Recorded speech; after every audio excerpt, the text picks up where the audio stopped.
Oh yeah, so what we're going to be talking about today is finding a driving instructor and then having your first lesson, what to expect on that. There's lots of different ways to find a driving instructor. You can search the internet. A lot of people use social media nowadays as well. In my opinion, the best way is by recommendation. So speak to your friends, speak to your family, see who they use, make sure they was happy with the service they got from their instructor, and kind of go from there then. When you speak to your driving instructor, one of the first things you're going to want to check is that they're actually legal to give you instruction as well. You have two different types of instructors. You have what's called an ADI, which is an approved driving instructor. You have a PDI, which is a practicing driving instructor. Now, there's a big difference. One's qualified, which is the ADI, and one is practicing to become a driving instructor, which is the PDI. This is what the badge should look like. So if they're qualified and an approved driving instructor, so they should have one of these badges. So it says when it's going to run out, and picture of this ugly face here. So that'll be your driving instructor, and their number just on the side of that as well. You'll also have the practicing driving instructor, which will display a pink badge, and that'll be a triangle, which will look like this. And that'll be your PDI. Now you might want to check, you know, if you're going to use a PDI, if anyone's used them before. The difference is they don't have the full qualifications. They're still legal to teach, but obviously won't have the same kind of level of experience as well. But it doesn't mean that they're not going to be good enough. You just want to make sure you're going to be happy with them. Anyone else that's used them before that's been happy with the service they've provided as well.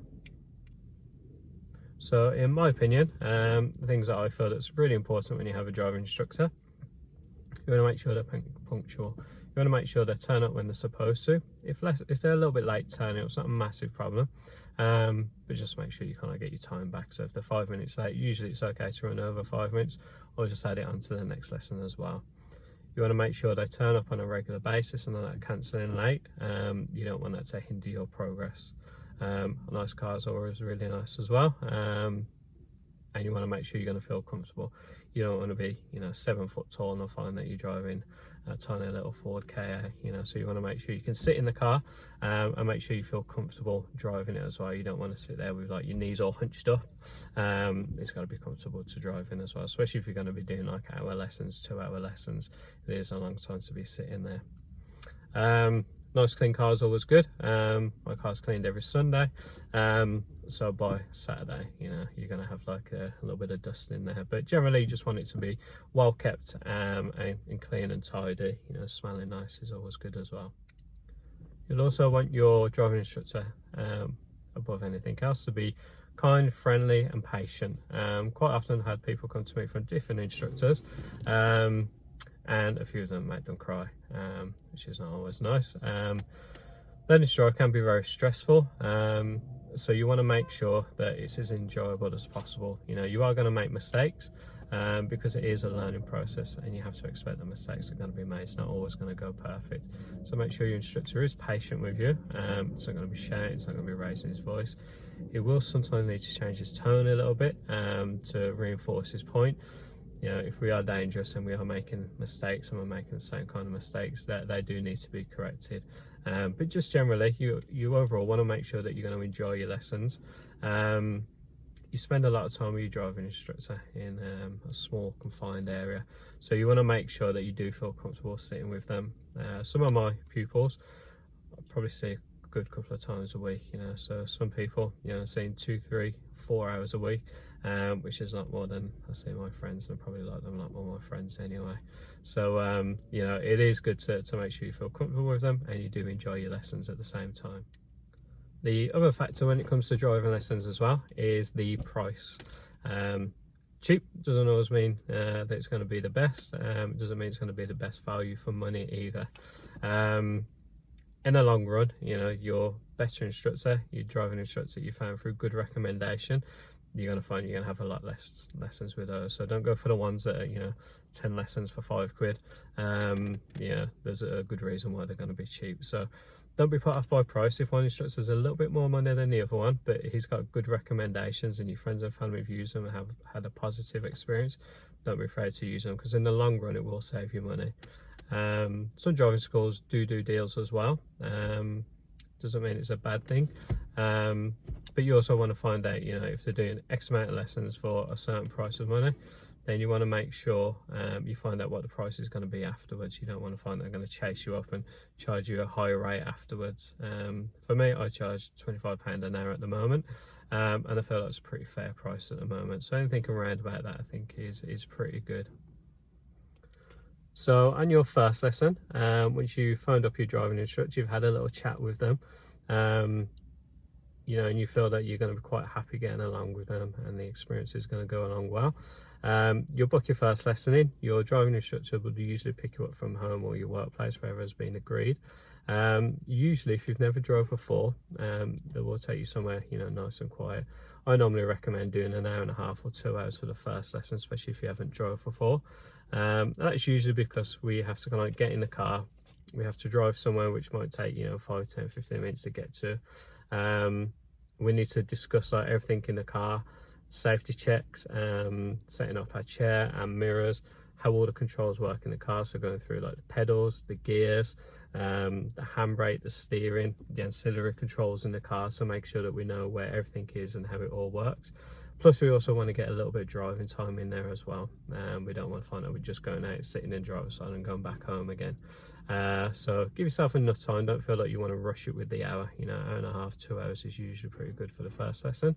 After that, if you wanted to, you could always drop down to like the hour, but initially for that first lesson, don't be afraid to book it for an hour and a half or 2.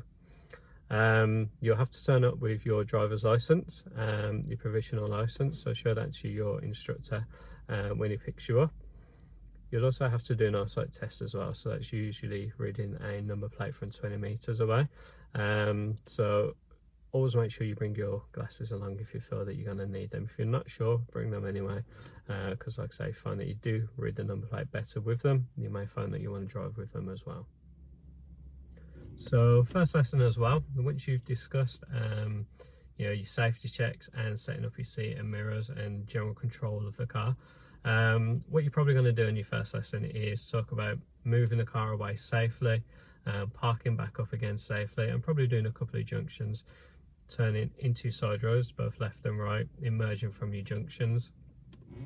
All really depends, you know, the area that you're driving in, you know, so what's suitable for that area for your first lesson, and how long that you've got.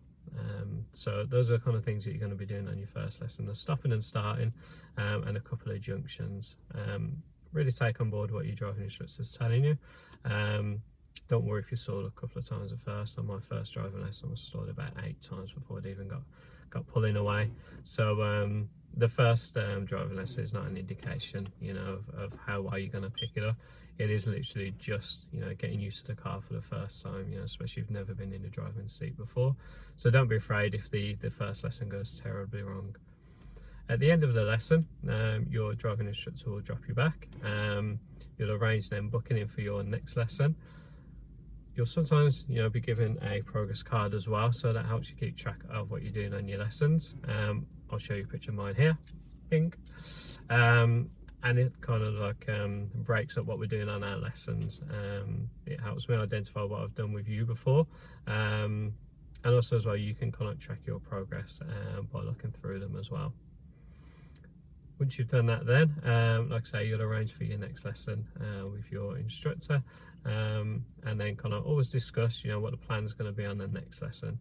At the end of each lesson, talk about what was good, what was bad, what you're going to want to work on, and what the goal is for the next week's lesson.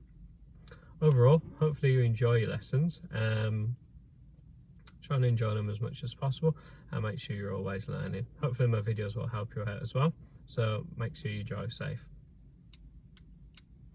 Hiya, I'm Mickey. Thanks for watching the video. Remember to subscribe to my channel to keep up to date with all the new materials and new videos. Don't forget to give it a thumbs up. If you have any comments or have any recommendations for videos you'd like to see, don't forget to drop me a message or leave a comment. Other than that, just enjoy your lessons and